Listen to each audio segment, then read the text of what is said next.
لیکن ایک بات مجھے ہمیشہ چونکا دیتی ہے جو خدا نے موسیٰ سے کہی، اور میرے ساتھ دیکھیے گا خروج کی کتاب اس کا 3 باب اور اس کی 7ویں آیت۔ خروج 3 باب اور اس کی 7ویں آیت۔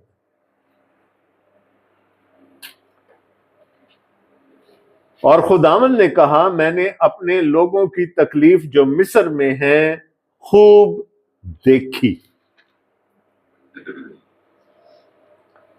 عربی میں ہم یا اردو میں دیکھنے والے کو بصیر کہتے ہیں، تو بائبل کا خدا بصیر ہے، وہ دیکھنے والا ہے۔ اس نے کہا میں نے دیکھا ہے، میں دیکھتا رہتا ہوں اپنے لوگوں کی تکلیف کو جو مصر میں ہیں۔